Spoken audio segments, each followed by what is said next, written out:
पाकिस्तान को कटोरा लेके दुनिया भर में घूमने के लिए मजबूर कर दिया। ये कश्मीर की वजह से हो रहा है।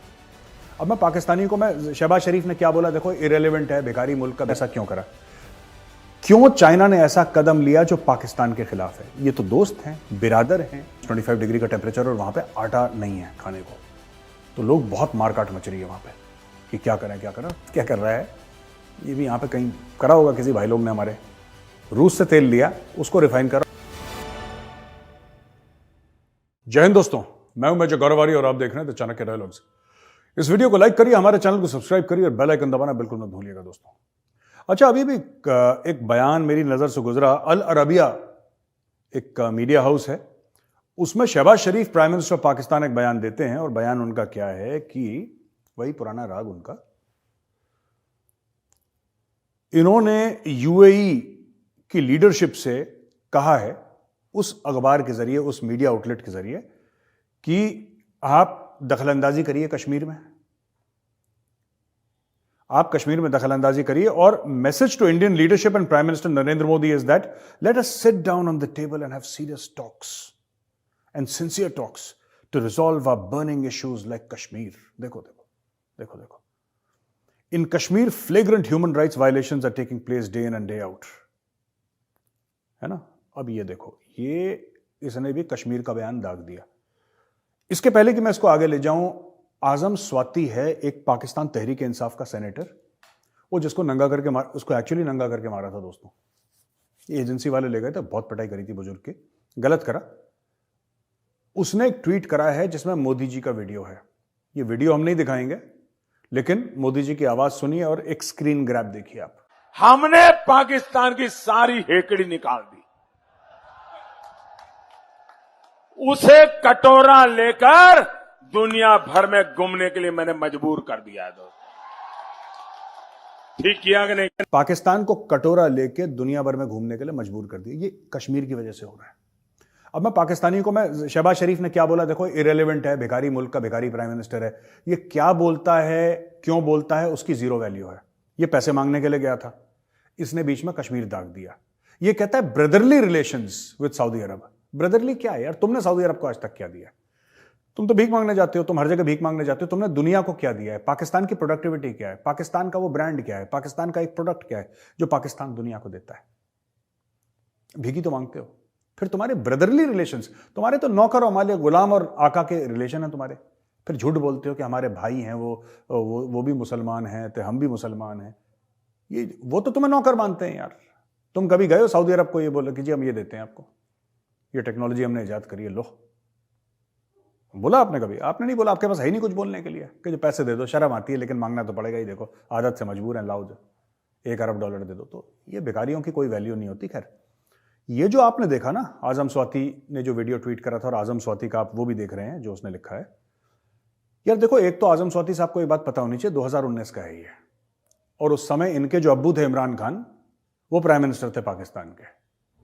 ठीक है, मैं ये नहीं कह रहा कि नवाज शरीफ और शहबाज चोर नहीं है, चोर नहीं, वो डकैत हैं, ठीक है, लेकिन ये 2019 का वीडियो है, पहली बात ये। दूसरी चीज मैं आपको बताता हूं, एक बात ध्यान रखिएगा आप लोग, जितना मैं पूरी पाकिस्तानी कौम को ये बात बोल रहा हूं, और मैं चाहता हूं आप लोग समझ लो कि जो आपको परेशानियां हो रही हैं आज की तारीख में, आटा नहीं मिल रहा, FATF की ग्रे लिस्ट, ये क्यों हो रहा है? देखो, आप लोग जितना कश्मीर कश्मीर कश्मीर करोगे ना, उतना आपकी थाली से निवाला छीन लिया जाएगा। मैं जितना कड़वा और जितना सीधा और जितना सच्चा बोल रहा हूं, आपको कोई नहीं बताएगा ये बातें मेरे अलावा, और ये सच है। कड़वी लगे तो लगे, ये सच है। तुम जितना कश्मीर करोगे ना, मोदी जी और डॉक्टर जयशंकर उतना टेम्परेचर बढ़ाएंगे, इतना टेम्परेचर बढ़ाएंगे, तुम्हारे थालियों से रोटियां चली जाएंगी, ठीक है, तुम्हारे हाथों से दवाइयां चली जाएंगी, तुम्हारा मुल्क बर्बाद हो जाएगा। और हमें कोई टीटीपी शीटीपी 2-2 कौड़ी के लोगों को कोई पैसा वैसा देने की जरूरत नहीं, ठीक है ना। इससे हमारा उल्लू सीधा नहीं होगा। मैं आपसे पूछता हूं, पाकिस्तानी सोचे कहते हैं कि भारत अफगानिस्तान में बड़ा कुछ रा के एजेंट है वहां पे, और ये टीटीपी को पैसा दे रहे हैं और ट्रेनिंग दे रहे हैं और हथियार दे रहे हैं। जो पाकिस्तानी ऐसा सोचते हैं, आप बताइए आपके लिए क्या बड़ा मसला है? टीटीपी किसी अनजान गांव में 2 लोगों को मार दे, वो बड़ा मसला है? कि पूरा पाकिस्तान आटे के लिए पीछे भाग रहा है ट्रक के, वो बड़ा मसला है? आप बताइए कौन सा बड़ा मसला है आपका? आपका खाने पीने का बड़ा मसला है, ठीक है, आप जितना कश्मीर कश्मीर करोगे इतने आपके मुल्क में और प्रॉब्लम होगी। और हम यह जानना चाहते हैं आपसे, और भारत पाकिस्तान से जानना चाहता है कि तुम लोग असल में कितनी मोहब्बत करते हो कश्मीर से, और कश्मीर के लिए कितनी कुर्बानियां दे सकते हो। अपने बच्चों को भूखा, अपने मां बाप को भूखा रख सकते हो, तब हम मानेंगे कि तुम कश्मीर से मोहब्बत करते हो। कश्मीर बनेगा पाकिस्तान, कश्मीरियों से नाता क्या, ला इलाहा इल्लल्लाह। बोलो और बोलो और 18 घंटे लोड शेडिंग, आटे की लंबी लंबी कतारों में लोग खड़े हैं और एक दूसरे को कुत्ते बिल्ली की तरह नोच रहे हैं। कश्मीर बनेगा पाकिस्तान। दवाइयां नहीं है, पैरासिटामॉल नहीं है काउंटर में, कश्मीर बनेगा पाकिस्तान। यह करा किसने है? भारत आईएमएफ का लोन नहीं रोक सकता। आप सोचिएगा मैं क्या बोल रहा हूं पाकिस्तानियों, ध्यान से। भारत आईएमएफ का लोन जो आपको आ रहा है वो भारत नहीं रोक सकता, लेकिन क्या भारत अपनी डिप्लोमेसी इस्तेमाल करके आईएमएफ को यह कह सकता है कि ठीक है आप लोन तो दीजिएगा, लेकिन 2 महीने बाद दे दीजिए? क्योंकि उनको पता है और हमको भी पता है कि आपको रोज कुआं खोदना है, रोज पानी पीना है। 2 महीना तो आपके लिए जिंदगी और मौत का सामान है। तो लोन आपको मिलेगा, बरोबर मिलेगा, लेकिन मिलेगा 2 महीने के बाद। एफएटीएफ की सारी टर्म्स और कंडीशंस आपने कंप्लीट कर ली थी, 23, 24, 27, 28 जितनी भी थी। फिर भी कभी आपने सोचा है कि उसके बाद भी 1.5-2 साल आप लोग लटके रहे एफएटीएफ की ग्रे लिस्ट में? क्यों? आपको 1.5-2 साल पहले निकल जाना चाहिए था। हाँ, हमें टीटीपी की जरूरत नहीं है, हम आपको ऐसे ही ठोकेंगे। और बोलो कश्मीर। अब इसने क्या करा है कि इसने आटे का दाम और बढ़ा दिया। अब मैं आपको बताता हूं शहबाज शरीफ ने क्या करा है। शहबाज शरीफ ने फिर अपनी मुंह खोला, बकवास करी, वॉमिटिंग करी, उल्टी करी इसने कश्मीर के बारे में। अब आटे का दाम और बढ़ेगा पाकिस्तान में, आप देखिएगा। मैं आपको आज बोल रहा हूं, आज की तारीख नोट कर लीजिए, ठीक है। Today is the 17th of January, 17 तारीख है। आप इस महीने के अंत तक 30-31 जनवरी तक देख लीजिए, आटे का दाम और मजीद बढ़ेगा पाकिस्तान में। और लो कश्मीर का नाम, दालों का दाम बढ़ेगा। इतनी परेशानी आप लोगों को होने वाली है जब तक ये जो भूत है ना कश्मीर का आपकी रूहों से ना निकालने, जिन्न आपके अंदर से ना निकाल लेना। और ये निकलेगा भूख नंग से ही, उसके अलावा नहीं निकलने वाला। तो आप लोग सोच लो, आप लोग सोच लो, सब कुछ कुर्बान करना है कश्मीर के लिए, तो कुर्बानी लेने के लिए बंदा बैठा है यहां पे। तो आप सोच लो आपको क्या करना है, ठीक है ना। अच्छा दोस्तों, ये यूनाइटेड नेशन सिक्योरिटी काउंसिल ने पाकिस्तान का अब्दुल रहमान मकी है, ये लश्कर तैयबा का टेररिस्ट है, और ये ब्रदर इन लॉ है हाफिज सईद का। ये हाफिज सईद का ब्रदर इन लॉ है, और उसको ब्लैकलिस्ट कर दिया है, और अब इसको ग्लोबल टेररिस्ट घोषित कर दिया। ये काफी टाइम से चाइना रोक रहा था कि नहीं करोगे। चाइना ने जो कहते हैं कि चाइना ने टेक्निकल होल्ड, एक चाइना क्योंकि यूनाइटेड नेशन सिक्योरिटी काउंसिल के परमानेंट मेंबर था चाइना ने एक टेक्निकल होल्ड ऊपर से उठा लिया।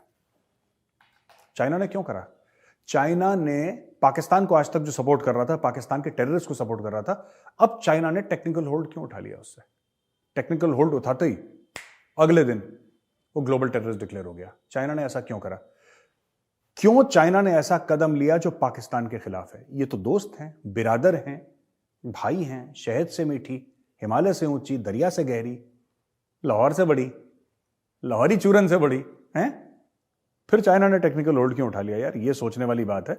अब ये देखना, ये जाके पूछेंगे अपने बापों से, जो बीजिंग में इनके बाप बैठे हैं, कि अब्बू जी आपने ऐसा क्यों करा। फिर अब्बू जी इनको समझाएंगे कि बेटा हम तुमसे बहुत परेशान हैं, तुम नालायक औलाद हो, तुम कुछ करते नहीं, हमारा पैसा भी खा गए। वो हमारी जान पहचान का एक लड़का था, उसने ना अपने बाप की ना बचपन में, हम लोग सुनते थे स्टोरी, और he was in another college. हम लोग जाते थे कमला नगर, तो सेंट स्टीफन से आपको जब जाते हैं ना कमला नगर, और तो आपको हिंदू कॉलेज क्रॉस करना पड़ता है, फिर पीछे वाले दरवाजे से आप आते हो, फिर कमला नगर में। अब पता नहीं कैसे जाते हैं लोग, हम तो ऐसे ही जाते थे दीवार लांग के अपने टाइम पे। मैं बात कर रहा हूँ 89, 90, 91 की। अब एक लड़का था, मैं आपको बता रहा हूं, और वो लड़का बिल्कुल, अब मैं सोचता हूं उसके बारे में, मुझे लगता है यार ये पाकिस्तान बड़ा होकर ऐसे ही बना होगा, या वो लड़का बड़ा होकर पाकिस्तान जैसे बना होगा। उस लड़के ने पता है क्या करा? उसने अपने बाप की जो बाइक थी ना, उसके बाप के पास यामाहा थी उस वक्त, एक यामाहा निकली थी बाइक, उसने यामाहा बेच दिया यार अपने बाप की। बाप को पता ही नहीं कि मेरी बाइक बिक गई। बाप गया 2-3 दिन के लिए कहीं बाहर ऑफिशियल काम से, जब वापस आया तो लड़का बाइक बेच के पी पिला के टाइट हो चुका था। ये पाकिस्तान का हाल है, राइट? अच्छा, ये पाकिस्तान से ना बड़ी अच्छी अच्छी चीजें, थोड़े से अच्छे अच्छे बयानात, थोड़े से बड़े मुलायम टाइप के बयानात भी अंदर से आ रहे हैं पाकिस्तान से। और जो शहबाज शरीफ ने भी बोला था कि हमने अपना सबक सीख लिया, जो कश्मीर में गाना गाया था ना उसने, हमने अपना सबक सीख लिया है और जंग से कुछ हासिल नहीं आ रहे, बेवकूफ के बच्चे, तुम ही लोगों ने तो जंग करी, हमने थोड़ा ना करी तुम्हारे साथ, तुम ही लोग अटैक कर रहे थे, ये मुजाहिद और गाजी और मूंगफली और गाजर बन के। क्या हो गया फिर? हाँफना शुरू हो गए, थक गए, कर दो जंग। खैर, कामरान यूसुफ हैं, बड़े जर्नलिस्ट हैं पाकिस्तान के, उन्होंने ये एक्सप्रेस ट्रिब्यून में एक आर्टिकल लिखा है। एक्सप्रेस ट्रिब्यून पाकिस्तान का एक न्यूज़पेपर मैगजीन है, तो उसके लिए उन्होंने लिखा है और ये बोला है कि ये जनरल बाजवा से मिले और जनरल बाजवा ने उनको ये बात बताई कि प्रधानमंत्री मोदी पाकिस्तान अप्रैल 2021 को आने वाले थे और फ्रेंडली रिलेशंस दोनों के बीच में होने वाले थे। और उनमें यह भी बोला है कि बैक चैनल टॉक्स हुई थी DGISI lieutenant general Faiz Hameed और इंडिया की national security adviser Ajit Doval ji के साथ, और सीज फायर बरकरार रहेगा लाइन ऑफ कंट्रोल पर, यह सब चीजें। पर फिर बोला कि साहब ये इमरान खान ने बोला कि नहीं, इमरान खान नहीं माना। अच्छा, ऐसी बात नहीं कि मोदी जी मान गए थे, ये डिस्कशन वाली बात थी कि भैया मोदी जी जाएंगे, हो जाएगा, क्या हम ऐसा कर सकते हैं, चलो आप अपनी सरकार से बात करो, हम अपनी सरकार से, ये सब बातें चल रही थी उस वक्त। इमरान खान ने बोला नहीं नहीं नहीं, पाकिस्तानी पब्लिक को तो हम 75 साल से हिंदू और भारत के खिलाफ इतना जहर उनके खून में भर दिया है कि उनका खून तो सिर्फ 1% खून है, बाकी 99% तो जहर है। ओ भाई, अगर आप भारत के साथ प्यार मोहब्बत की बातें करेंगे तो लोग आपको मार काट के खा जाएंगे। और मेरा क्या भाई, फौज को वोट थोड़ा ना लेने होते हैं, वोट तो मैंने लेने हैं।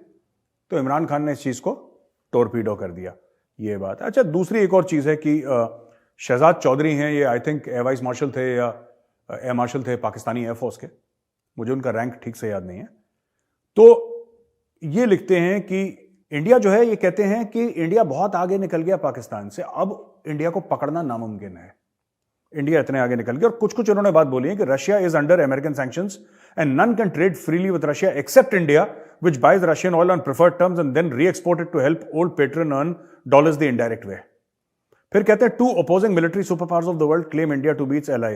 Isn't this a diplomat? If this isn't a diplomatic coup, what is? One hates to admit, but Pakistan was politically outmaneuvered by India on Kashmir by rescinding Article 370 of its constitution, which gives special, if not disputed status to the region. India's global footprint is remarkable. India's global footprint is remarkable. She is invited to G7 as a member of G20. It is a leading movement of the global south to represent what is critical to equitable in the times of climate change, pandemics, and technology intrusion. She may seem arrogant and haughty at times, triggering aversion, but feels she has the space to assert her presence. अच्छा, arrogant and haughty Bharat के लिए use करा है, लेकिन मैं ये कहना चाहता हूं, India does not seem arrogant and haughty to anybody in the world except Pakistan. आपको क्यों लगता है कि भारत का दिमाग 7वें आसमान पे है, भारत में गुरूर आ गया? और गुरूर आ भी गया तो क्या गलत है, हमने कमाया है ना, तुम्हारी तरह भीख थोड़ा ना लिया है अमेरिका से, सऊदी से, UAE से, चाइना से।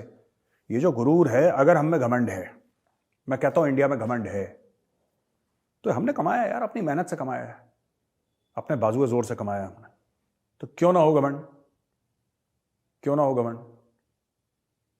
ओ भाई, जो बाप है जिसका लड़का IIT में, जिसकी बेटी IIT में निकल जाती है, वो पूरे गली में चलता है छाती ठोक के, ठीक है, क्या गलत है उसमें, सही है ना? तो फिर अगर हम लोगों ने अचीव करा है तो फिर आपको क्या परेशानी हो रही है कि भारत इतना क्यों बोलता है? आप ही बोलोगे, हम नहीं बोलेंगे। आपकी तरह भीख नहीं मांगी है, ठीक है ना, कमाया है ये। अच्छा, फिर इसके बाद गिलगिट बाल्टिस्तान में भाई साहब बहुत ज्यादा प्रोटेस्ट हो रहे हैं। लोग कह रहे हैं भारत के साथ मिलना है, भारत के साथ हम लोग चाहते हैं मिल जाए। कुछ लोग बोल रहे हैं, सब नहीं बोल रहे, वहां पे कुछ लोग बोल रहे हैं, वो फ्रस्ट्रेशन में बोलते हैं लोग।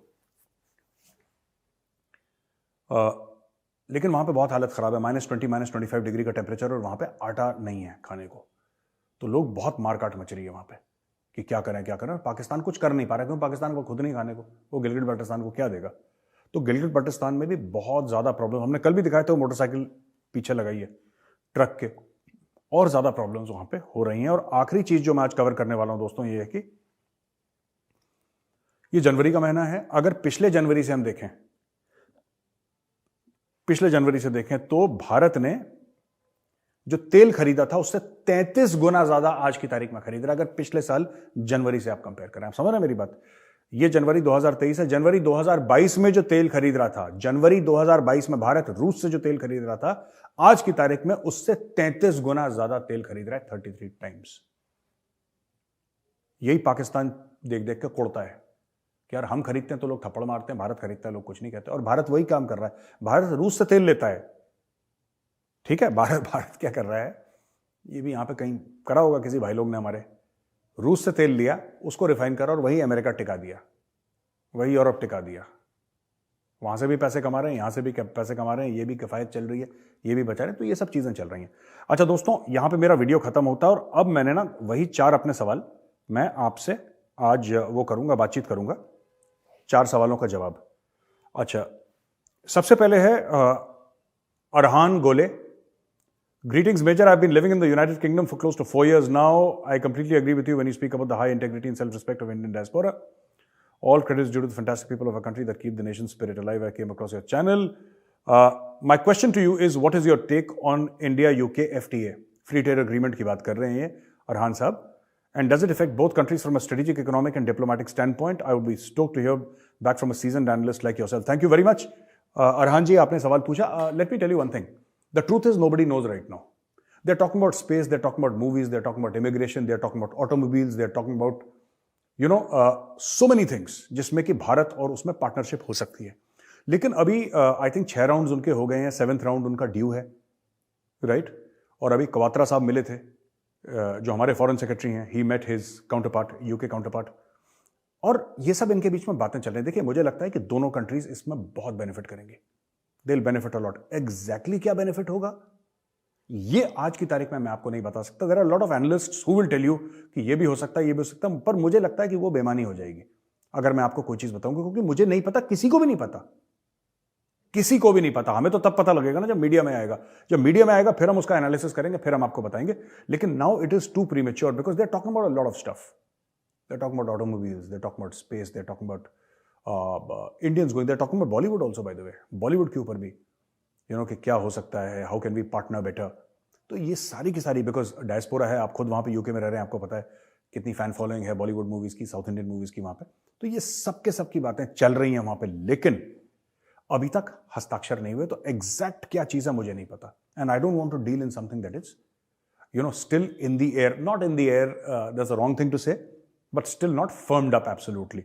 तो वो अभी गलत होगा. कुछ ही दिन की बात है, अब रुक जाइए, और जैसे ही होगा मैं जरूर इसके ऊपर एक अलग से प्रोग्राम करूंगा and I will address your concerns. Thank you for your question. Shishir Jain साहब हैं. Good evening sir. Good evening Jain साहब, नमस्कार. Hope you and your family are doing well. In my college it's necessary for each and every student to attend 5-day military training camp in Manesar. Even I had been a part of that camp in 2018 and those were most inspiring 5 days. I felt that I could connect more with myself and understood the importance of discipline and punctuality. My question to you is, do you think it should be compulsory for each and every citizen to go through a particular military training of a respectable duration? Will this change and bring a positive change in the personality of individuals? अच्छा, ये सवाल ना शिशिर जैन साहब कई बार पूछा भी गया है कि मिलिट्री ट्रेनिंग सबके लिए कंपलसरी होनी कि नहीं. ये पॉसिबल नहीं है. भारत में ये पॉसिबल है ही नहीं कि आप सबको मिलिटरीली ट्रेन करें. इंडियन आर्मी इतनी बड़ी है ही नहीं, कोई भी आर्मी इतनी बड़ी नहीं है, ठीक है, जिसको आप बोलें कि आप मिलिटरीली ट्रेन करें. वो इट्स नॉट पॉसिबल. आपके आप कल 3 करोड़ लोग खड़े हो जाएंगे कि जी हमें नौकरी दे दो फौज में. 3 महीने की ट्रेनिंग दे दो, आप पे तो करोगे, आप उनको खाना तो खिलाओगे, आप रहने की जगह तो करोगे उनके साथ, कुछ ना कुछ तो करोगे आप. You have to spend some money doing it. आपका अगर आज की तारीख में आपका जो डिफेंस बजट है दैट इज 75 to 80 बिलियन, 75 से लेकर 80 अरब डॉलर है साल का. अगर आपका 300 अरब भी हो जाए ना, तब भी आप ये नहीं कर सकते.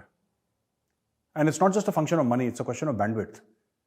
ये ट्रेनिंग करना, और इससे ये सोचना कि कैरेक्टर बदलेगा, कैरेक्टर जरूर बदलता है, लेकिन एक्चुअली मुझे लगता है कि माँ बाप जो है ना, जब कोई जाता है फौज में तो किस उम्र में जाता है? अगर सिपाही होगा तो 18-19 साल की उम्र में चला जाएगा, अफसर होगा तो 20-21-22 साल की उम्र में वो फौज में अफसर बन जाता है. ओटीए में थोड़ा सा और टाइम लग जाता है, 23-24-25 साल, बिकॉज वहां का कट ऑफ ऐसा है कि एंट्रीज लेट आती हैं ओटीए में. लेकिन वो प्रॉब्लम वो नहीं है, प्रॉब्लम कुछ और है. प्रॉब्लम ये है दोस्त कि शुरू में जब 18-20 साल आप माँ बाप के पास रहते हो तो जो माँ बाप आपको संस्कार देते हैं ना, वो जीवन भर आपके साथ चलते हैं। फौज भी वही सिखाती है जो माँ बाप सिखाते हैं। फौज कोई अलग से चीजें नहीं सिखाती, फौज भी वही चीज सिखाती है। और आपको जो मम्मी पापा सिखाते हैं ना, सच बोलो, बड़ों का आदर करो, ठीक टाइम पे उठो, बी हेल्दी, बी फिट, जो फौज के बेसिक फंडे वही तो हैं। मतलब it's nothing.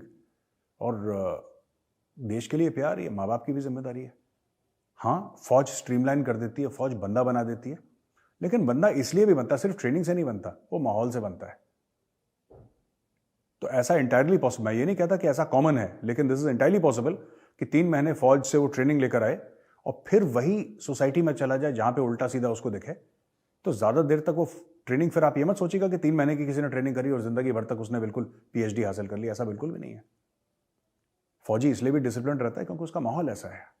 We are all products of our environment ना। तो मुझे ऐसा लगता है कि इसको इस तरीके से जज करना शायद ठीक नहीं होगा, बेनिफिशियल नहीं होगा। ये रुद्राक्ष वत्स जी हैं। Jayant sir, Jayant Rudraksh ji, I've been following you since last year and feel very energetic while listening to you. Can you please tell me how to improve our public English speaking skills with vocabulary? रुद्राक्ष जी, मैं आपका सवाल समझ गया, मैं पूरा सवाल आपका नहीं पढ़ रहा हूं। देखिए, if you want to improve your English, the only way to read, the only way is to read.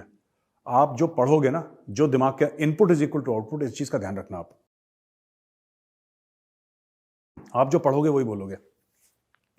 ये जो भी इंस्टीट्यूशंस हैं जो कहते हैं, इंस्टीट्यूट्स हैं जो कहते हैं कि इतने रुपए दो, हम इतने दिन में आपको इंग्लिश सिखा देंगे, मुझे लगता है लोग झूठ बोलते हैं।